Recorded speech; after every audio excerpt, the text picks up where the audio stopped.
नमस्कार विद्यार्थियों, मेघराज गुरुकुल में आपका स्वागत है। और आज जो क्लास आपके लिए लेके आए हैं रीजनिंग का जो टॉपिक है आपका सिटिंग अरेंजमेंट, उसकी सेकंड क्लास है। इसमें कंप्लीटली एक बात करने वाले हम आपके सामने गोल घेरे पर आधारित प्रश्न।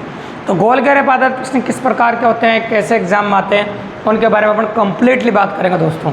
तो गोल घेरे का मतलब सर्कल में बिठाते हैं, या तो वर्ताकार आकृति में बिठाए, वर्ताकार टेबल में बिठाए, या फिर आयताकार टेबल में बिठाए, या फिर आपको वर्गाकार टेबल में बिठाए, षटभुजाकार टेबल में बिठाए, या फिर अष्टभुजाकार टेबल बिठाए। इनमें से किसी में बिठाओ, कोई फर्क नहीं पड़ता दोस्तों, बिठाने का तरीका एक ही होता है। लेकिन सबसे इंपॉर्टेंट बात है, गोल घेरे पर आधारित प्रश्न पढ़ने के लिए आपको दिशाओं का ज्ञान बहुत अच्छा होना चाहिए।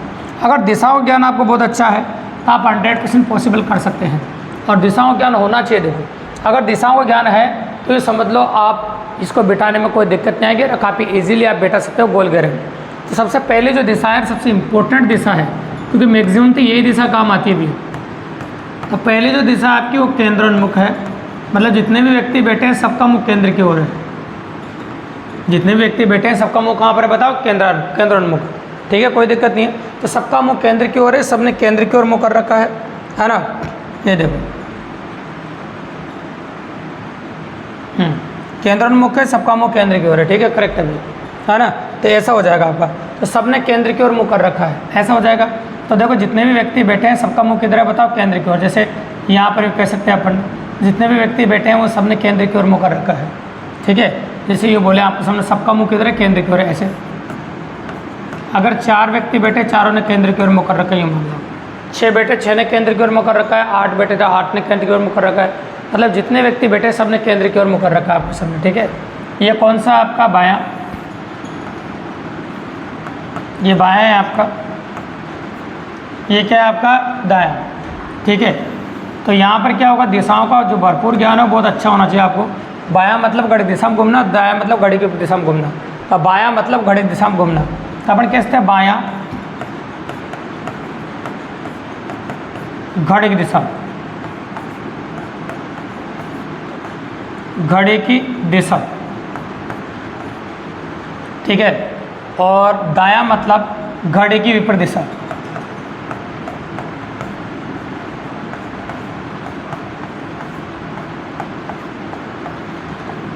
विपरीत दिशा।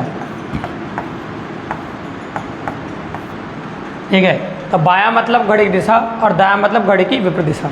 तो बायां का मतलब कह रहे हैं अपन घड़ी की दिशा है, और दायां का मतलब घड़ी की विपरीत दिशा है। तो ये अगर आप दिशा याद रखोगे ना तो समझ लो क्वेश्चन करने में काफ़ी आसानी हो जाएगी और काफ़ी आज ईजिली क्वेश्चन कर पाएंगे आप। तो दिशाओं का जो रोल है ना वो बहुत बड़ा है भी, तो पॉसिबिलिटी बहुत अच्छी रहती है। तो दिशाओं के बारे में आपको ज्ञान होना चाहिए। तो मैक्सिमम पॉसिबिलिटी जो रहती है केंद्रोन्मुख होती है। ज़्यादातर जो सिटिंग बैठती है वो केंद्र की ओर बैठती है। लेकिन कई बार मेजर केस में ऐसा होता है जब व्यक्तियों का मुँह बाहर की तरफ होता है, बाहर की तरफ व्यक्तियों का जो मुँह होता है ना वो बाहर की तरफ होता है। ये कोई दिक्कत नहीं, बिल्कुल नॉर्मल है। अब देखो, ये तो ये बाहर की तरफ जो मुँह होता है ना, बाहर की तरफ मुँह कर सकते हैं अब। तो बाहर की तरफ मुँह कैसा होगा? देखो, ये ठीक है। तो ऐसा कह रहा हूँ मैं आपके सामने, बाहर की तरफ मुँह होगा तो इस प्रकार का मुँह होगा आपको, देखो है ना।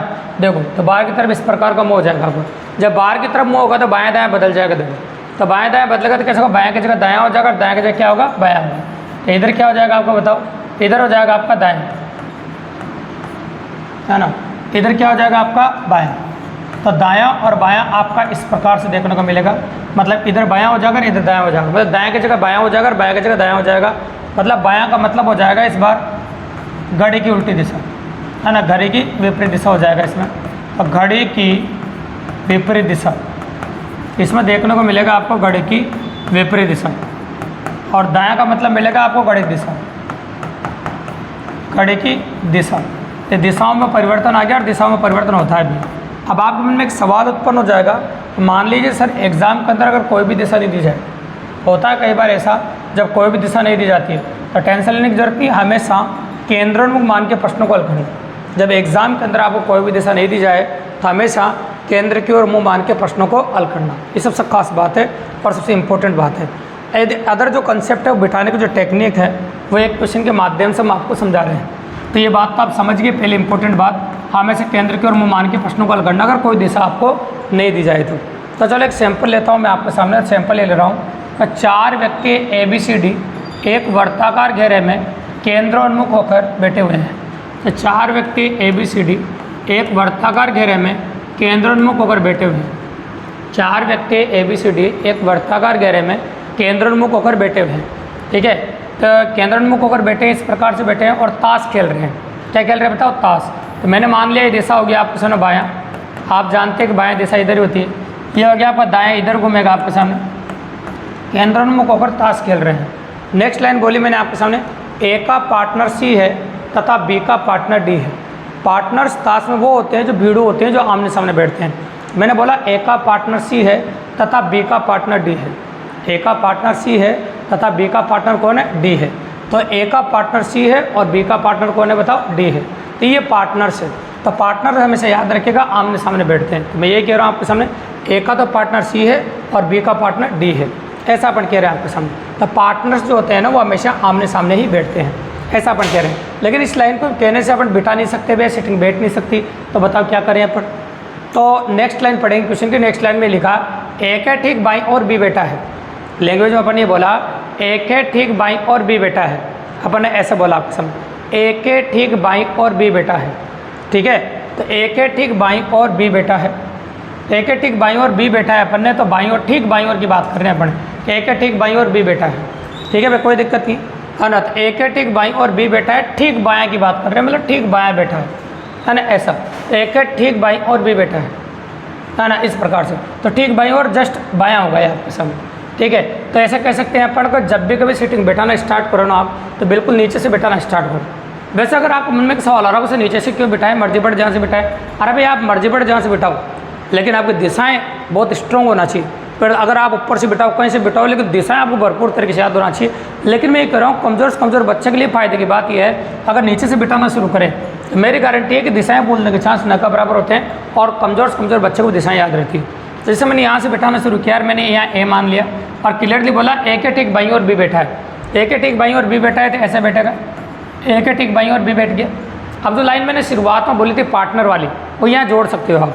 तो पार्टनर वाली जो लाइन बोली ना मैंने, वो ये बोली थी A का पार्टनर C है तथा B का पार्टनर D है। तो ये A है आपका, इसका पार्टनर C हो जाएगा और B का जो पार्टनर है वो D हो जाएगा। तो अपन क्लियरली कह रहे हैं आपके सामने, A का जो पार्टनर है वो C है और B का पार्टनर आपका D है। ठीक है, कोई दिक्कत नहीं। तो A का पार्टनर C है और B का पार्टनर क्या बताओ? D है। ऐसा अपन ने क्लियर लिखा आपके सामने, A का तो पार्टनर C है और B का जो पार्टनर है वो कौन है बताओ? D है। ऐसा कह रहे हैं आप, A का पार्टनर C है और B का पार्टनर कौन है बताओ? D है। ये पार्टनर्स है और आप जानते हैं पार्टनर आमने सामने बैठते हैं, इस प्रकार से अपन कर सकते हैं। अब यहाँ से कितने भी क्वेश्चन पूछो, आपकी इच्छा हो जितने क्वेश्चन पूछो। जैसे D के ठीक दाएं और कौन बैठा है, तो D के ठीक दाएं और C बैठा है ना। इस प्रकार के बहुत सारे क्वेश्चन है जिसके से पुटअप हो जाते हैं। तुम्हारी मर्जी पड़ा उतने क्वेश्चन पूछो। सबसे मेन मुद्दा है सिटिंग का बैठना। अगर सिटिंग बैठ गई तो आप ये समझ लो क्वेश्चन पूछ भी सकते हैं और जवाब भी काफ़ी ईजिली दे सकते हैं। ये पॉसिबल ऑफ इवेंट है। अब आते हैं अपन हर क्लास की तरह कंसेप्ट समझने के बाद एग्जाम क्वेश्चंस पर। एग्जाम क्वेश्चन किस प्रकार के देखने को मिलते हैं, कैसे कैसे क्वेश्चन एग्जाम में पुटअप होते हैं और किस किस प्रकार के प्रश्न बनते हैं, तो आइए देखते हैं। उनको बहुत मज़ा आने वाला है। मैंने आपसे पहले भी कहा है कि दोस्तों वीडियो को बिल्कुल भी स्किप ना करें, एंड तक देखें, बहुत मज़ा आने वाला है और एग्ज़ाम के बेहतरीन क्वेश्चन आपको देखने को मिलते हैं भी। तो वही क्वेश्चन हम आपके लिए लेके आते हैं, काफ़ी अच्छे और इम्पोर्टेंट क्वेश्चन जो होते हैं। ठीक है, स्क्रीन पे जो क्वेश्चन चल रहा है आप देख भी पा रहे होंगे, नोटिस कीजिए। ये पहला क्वेश्चन है आपका एग्जाम का। देखिए, 6 मित्र एक घेरे में बैठे हैं और ताश खेल रहे हैं, कहनी डैनी के बाई और है। तो 6 मित्र हैं, उनकी सीटिंग बैठा सकते हैं अपन ऐसे। ये 6 व्यक्ति हैं, एक घेरे में बैठे हैं, देखो इस प्रकार से। और कोई दिशा नहीं दी है, इसलिए आप कह सकते हो सबका मुख केंद्र की ओर है। और सबका मुख केंद्र की ओर होता है तो बायां ऐसे होता है, और ये जो दायां होता है आपका वो ऐसा होता है, बायां ऐसा होता है, अरे क्या हो जाएगा आपका दायां। कहनी डैनी के बाईं ओर है। अपन ने बोला कहनी जो है ना वो डैनी के बाईं ओर है, तो कहनी डैनी के बाईं ओर है, तो मैं डैनी को यहाँ ले लेता हूँ। डैनी शुरू कर देते हैं। कहनी डैनी के बाईं ओर है, तो कहनी होगी भाई डैनी के बाईं ओर ऐसे। बॉबी और जोनी के बीच में माइकल है, तो ये लाइन इससे जुड़ नहीं रही है, तो इसलिए आगे पढ़ना शुरू करते हैं। कहनी और बॉबी के बीच में रोजर है, तो कहनी और बॉबी के बीच में रोजर है, तो देखो इधर ही बैठा सकते हैं। यहाँ तो डैनी पहले से बैठा है, तो कहनी यहाँ बैठी है, कहनी और बॉबी के बीच में रोजर है।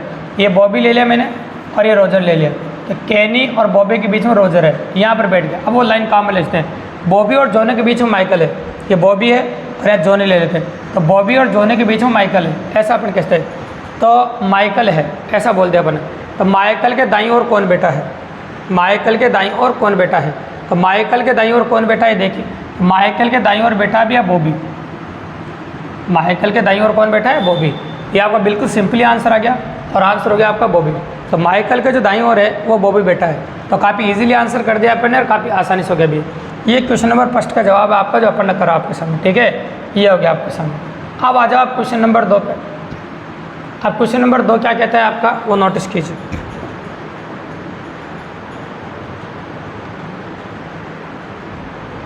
ठीक है, ये देखो, तो क्वेश्चन नंबर 2 की पॉसिबिलिटीज़ हैं और ये है आपके सामने कि ए बी सी डी ई और एफ एक गोल मैच के इर्द गिर्द स्थायी रूप से रखी कुर्सियों पर बैठे हैं। ठीक है, तो मैंने बोला ए बी सी डी ई और एफ एक गोल मैच के इर्द गिर्द स्थायी रूप से रखी कुर्सियों पर बैठे हैं, किंतु आवश्यक नहीं है कि उनके बैठने का क्रम यही है। ठीक है भाई, ऐसा होगा आपके सामने, ए बी सी डी ई और एफ एक गोल मैच के इर्द गिर्द स्थायी रूप से रखी कुर्सियों पर बैठे हैं, किंतु आवश्यक नहीं है कि उनके बैठने का क्रम यही है। ये देखा गया है कि ए डी और एफ के बीच में है, सी डी के सम्मुख है और डी और ई के अगल बगल कुर्सियों पर नहीं है। तो निम्नलिखित में से कौन सा एक सकते हैं। ठीक है भाई, कोई दिक्कत नहीं, बिल्कुल सिंपल सी बात है। तो अपन ने बोला ए बी सी डी ई और एफ एक गोल मैच के इर्द गिर्द स्थायी रूप में बैठे हुए हैं, किंतु आवश्यक नहीं है कि उनका बैठने का जो क्रम है वो इसी प्रकार का है। ए डी और बी के बीच में बैठा है, इस प्रकार का क्रम आपको दे रखा है। तो गोल मैच के गिर्द बैठे हैं, दिशा नहीं दी है आपको, दिशा नहीं दी तो आप अच्छी तरह जानते हैं सबका मुँह आप केंद्र की ओर मान सकते हैं। तो ये बात सबसे खास है कि जब दिशा नहीं दी जाए तो सबका मुँह केंद्र की ओर मान लो, और केंद्र की ओर मानने पर बायां दाएं इस प्रकार का होता है। ये बायां होता है आपका और ये हो जाएगा आपका दाएं। ठीक है, तो केंद्र की ओर मान सकते हैं। तो इस प्रकार से पॉसिबल है आपके सामने। आगे देखिए, उनके बैठने का क्रम यही है। ये देखा गया है कि ए डी और एफ के बीच में, ये अपन ने बोला आपके सामने ए डी और एफ के बीच में है ना, इस प्रकार से सी डी के सम्मुख है ना। तो सी डी के सम्मुख है। आगे बोलो डी और ई अगल बगल में कुर्सियों पर नहीं है, निम्नलिखित से कौन सा एक सकते हैं। तो इन्फॉर्मेशन कम है। देखो क्वेश्चन, ये देखो, ए देखा गया कि ए डी और एफ के बीच में, तो ए को डी और एफ के बीच में बैठा देता हूँ मैं। ए ले लो, मान लो इसको डी और एफ के बीच में बैठा दिया आपने। कितनी इन्फॉर्मेशन है मेरे पास, यहाँ से बिठाना शुरू कर दिया मैंने। आगे देखो, सी डी के सम्मुख है। सी जो है ना वो डी के सम्मुख का मतलब सामने है, तो सामने होगा, सम्मुख का मतलब ऐसे होता है। तो सी डी के सम्मुख है, ऐसे बोल दिया। डी और ई अगल बगल कुर्सियों पर नहीं है। तो डी और ई जो है ना वो अगल बगल कुर्सियों पर नहीं है। तो अगल बगल कुर्सियों पर नहीं है मतलब ई यहाँ नहीं हो सकता, तो यहाँ होगा।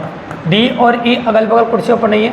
अब एक और बचा है, तो अपना आप बैठ जाए, कौन है बताओ, बी। ये बैठ गया आपको समझ। इनमें से कौन सा एक सकते हैं। ए बी के सम्मुख है, क्या बोला आपके सामने, ए बी के सम्मुख है। तो ए बी के सम्मुख नहीं है भी है। डी ई के सम्मुख है, अगर आप देखो डी ई के सम्मुख है, नहीं है भी है। आगे देखो, सी और डी अगल बगल में बैठे हैं। अगर हम सी और डी की बात करें तो दोनों अगल बगल में नहीं बैठे हैं। आगे देखो, बी और ई अगल बगल में बैठे हैं, तो बिल्कुल सही बात। अगर आप देखें तो बी और ई जो है वो अगल बगल में बैठे हैं, एकदम करेक्ट बात है। भी अपन कह सकते हैं आपके सामने कि बी और ई जो बैठे हैं वो 100% अगल बगल में बैठे हैं। यह क्वेश्चन नंबर 2 की इन्फॉर्मेशन है, बहुत प्यारी इन्फॉर्मेशन है, गौर से देखिएगा और अपन इजीली क्वेश्चन कर पाए, ताकि अपने लैंग्वेज जो पढ़ी भले कम दी है लेकिन उसको सही से इस्तेमाल किया और सही से पुट कर दिया अपने। ठीक है, ये हो गया आपका क्वेश्चन नंबर 2, हाँ ना, ये हो गया आपका क्वेश्चन नंबर 2। बिल्कुल सिंपल सी बात है। अब आ जाते हैं अपन नेक्स्ट।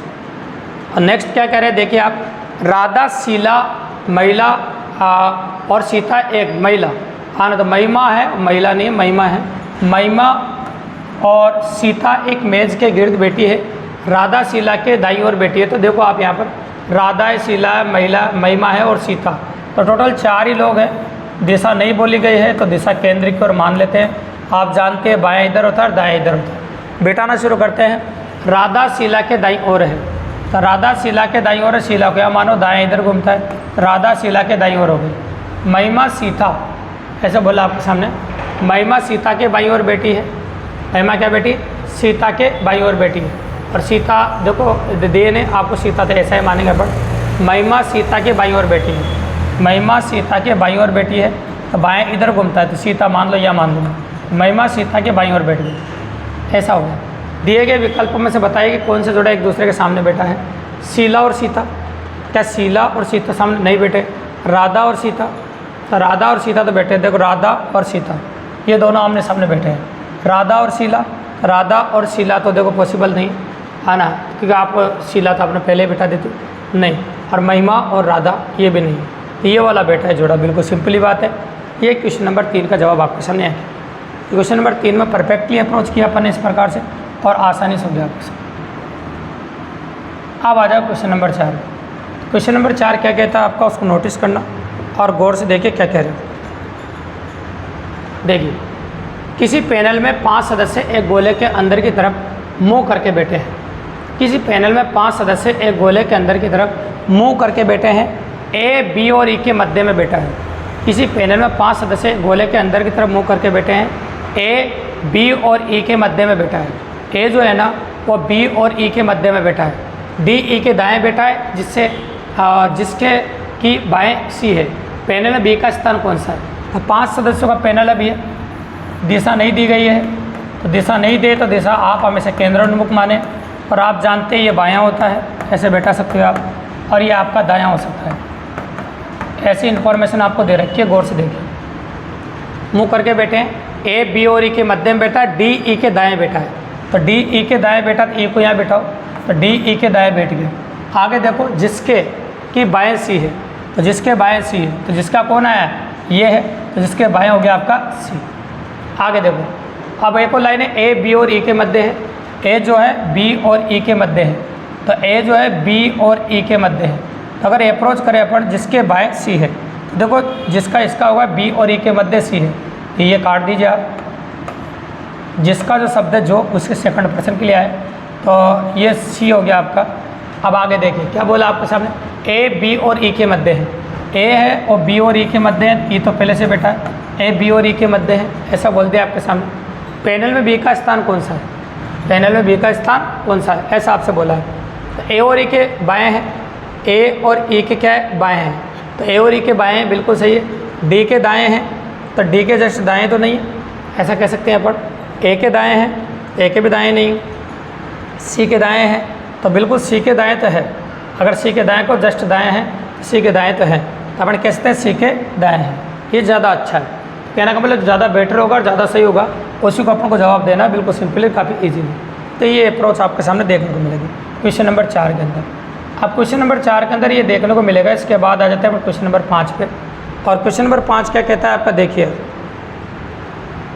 किसी गोलाकार व्यवस्था में 3 लड़कियाँ B1, B2, B3 और 3 लड़कियाँ G1, G2, G3 किसी रात्रि भोज के लिए क्रमानुसार बैठे हैं। अब देखो दिशा तो दी नहीं और व्यक्ति 6 बैठने हैं, तो आप ऐसा कह सकते हैं आपके सामने, ऐसा ये हो जाएगा बायां और ये हो जाएगा आपका दायां, ठीक है। तो किसी गोलाकार व्यवस्था में 3 लड़कियाँ B1, B2, B3 और 3 लड़कियाँ G1, G2, D3 किसी रात्रि भोज के लिए क्रमानुसार बैठे हैं, तो लड़का B3 और लड़की G3 की स्थिति क्या होगी यदि 2 लड़कियाँ एक साथ ना बैठे? यानी इस प्रकार से दोनों लड़कियाँ एक साथ नहीं बैठे तो अलग अलग बैठना। जैसे यहाँ B1 बैठेगा तो पहले G1 बैठेगा, फिर B2 बैठेगा, यहाँ G2 बैठेगा, फिर अगर यहाँ मान लो B3 बैठेगा तो यहाँ G3 बैठेगा। 2 लड़कियाँ साथ में नहीं बैठी, इस प्रकार की सेटिंग आप लगा सकते हो। यदि 2 लड़के एक साथ ना बैठे तो B3 और G3 की स्थिति क्या होगी? तो B3 G3 की जो स्थिति है, तो आप कह सकते हैं कि देखो अगर यहाँ से बैठाना शुरू कर रहे हो तो आप 6 5 देखो कितने 6 लोग बैठे, तो 5 फिर 6 भी कह सकते हो, है ना। तो क्योंकि इसमें तो कोई कर्म पॉसिबिलिटी नहीं है, अगर यहाँ से गिनना शुरू करो तो 5 फिर 6 भी ले सकते हो, ऐसा है। ये हो गया आपका क्वेश्चन नंबर 5 का जवाब, क्योंकि ये किसी गोलाकार मेज में बैठे थे। अब आ जाओ क्वेश्चन नंबर 6। तो क्वेश्चन नंबर 6 वो भी काफ़ी इंपॉर्टेंट पॉसिबिलिटी है, क्योंकि इसमें 4 लड़कियां था, 4 लड़के एक वर्ग में केंद्र को उन्मुख करके बैठे हैं। तो 4 तो लड़के हैं और 4 लड़कियां हैं, और एक वर्ग में केंद्र की ओर मुँह करके बैठे हैं। प्रत्येक वर्ग के कोनों पर तथा उसकी भुजाओं पर बैठे हैं। टोटल 8 व्यक्ति बैठे हैं। ये वर्ग है, वर्ग की चारों भुजाएं बराबर होती है। आप जानते हैं 4 व्यक्ति तो उसने क्लियर कहा है कि देखो भुजाओं पर बैठे हैं, और 4 व्यक्ति बैठे हैं ना वो कोनों पर बैठे हैं, ठीक है। ये बायां, ये हो जाएगा दायां, ये बायां हो जाएगा और ये हो जाएगा आपका दायां। प्रत्येक वर्ग के कोनों पर तथा उसकी भुजाओं के मध्य बिंदुओं पर बैठे हैं। मधु की स्थिति उषा के ठीक सामने विकर्ण के रूप में है। और आगे देखिए, ये लाइन अच्छी नहीं लगी मुझे, जो गीता के दाईं ओर बैठी है, तो जो से जुड़ रहे भी ये काम में ले सकते हैं अपन, ठीक है। जो किसके लिए आता है, सेकंड पर्सन के लिए। तो यहाँ पर मधु की स्थिति उषा का ठीक उषा जो की जगह आ जाएगा। यहाँ पर ये जो दिख रहा है इसकी जगह उषा आ जाएगा, क्योंकि जो शब्द आता है वो सेकंड पर्सन के लिए आता है।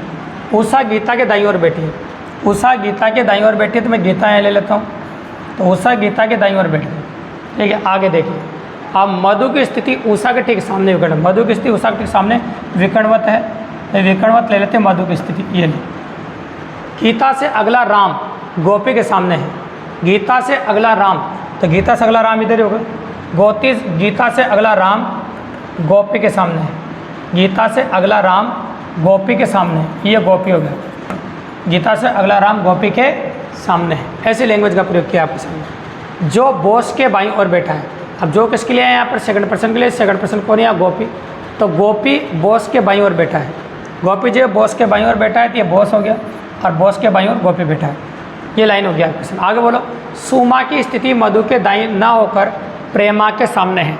सुमा की स्थिति मधु के दाएं ना होकर, तो मधु का दाएं थे, मधु के दाएं नहीं होकर, तो मधु के दाएं नहीं है, किसकी स्थिति, तो एक स्थान बचा, देखो मधु के दाएं नहीं है, और अपने पास देखो 3 और 5 व्यक्ति बैठ चुके हैं ऑलरेडी, 6 व्यक्ति बैठ चुके हैं। तो मधु के दाएं नहीं होकर, तो मधु के दाएं नहीं तो फिर यहाँ होगी, ठीक है। नहीं होकर प्रेमा के सामने, तो ये प्रेमा है। ये टोटल जितने भी व्यक्ति बैठने थे, लड़कियाँ बैठनी थी, सारी बैठी थी। तो बॉस के सामने कौन बैठा है, अगर आप देखो तो बॉस के सामने बैठी है भाई गीता बॉस, है ना। तो बॉस के सामने कौन बैठे बताओ, गीता। इस प्रकार से मैंने आपसे पहले भी कहा है, चाहे वर्ग में बिठाए, चाहे आयत में बिठाए, चाहे अष्टभुज में बिठाओ, चाहे षटभुज में बिठाओ, किसी में बिठाओ, बिठाने का तरीका ये रहेगा भी, ये बायां रहेगा, ये दायां रहेगा, और इसको आप वर्ताकार में बिठा देते भी आंसर सेम ही आता भी, मीनिंग भी आंसर बदल जाता। पर इसने वर्ग की बोला था, तो इसलिए अपन ने वर्ग में बिठा दिया। ये था आपका क्वेश्चन नंबर 6, जो बिल्कुल सिंपली और काफ़ी आसानी से अप्रोच कर दिया भैया। अब अगला जो क्वेश्चन आ रहा है, अगला वर्ग का था आपका, और ये क्वेश्चन जो आपको देखने को मिल रहा है, ये अष्टभुज का क्वेश्चन अभी, अगर आप इसको नोटिस करो, क्योंकि इस अष्टभुज में बिठाना है आपको। कुछ मित्र अष्टभुज स्थान पर एक एक कोने पर बैठे हैं, तो अष्टभुज होता है जिसकी 8 भुजाएं होती है, और सब एक एक कोने में बैठे हैं, ठीक है। अब देखो,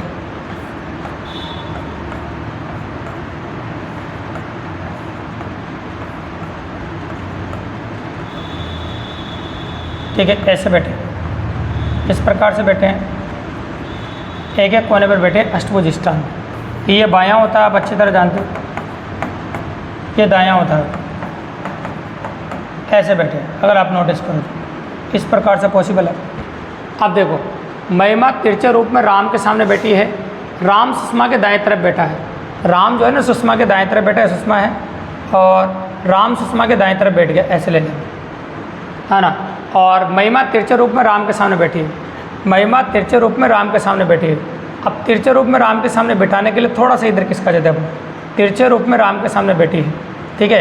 अब तिरछा क्या होता है कि देखो, इनका जो तिरछा होता है वो ऐसा होता है, अब इनका तिरछा लोगों को यहाँ लेना पड़ेगा, तो अपन लेना पड़ेगा आपके सामने, महिमा तिरछे रूप में राम के सामने बैठी है, ये तिरछा रूप ऐसा होता है, राम के सामने बैठी है, ठीक है। ये तिरछा, इसका तिरछा ये, इसका तिरछा ये है, इसका तिरछा ये है, और इसका तिरछा ये है, राम के सामने बैठी है। आगे देखो, रवि सुषमा के बगल में, रवि सुषमा के बगल में, तो रवि हो गया आपका सुषमा के बगल में, क्योंकि पहले जो आर था वो राम का था, रवि सुषमा के बगल में, रवि हो गया सुषमा के बगल में।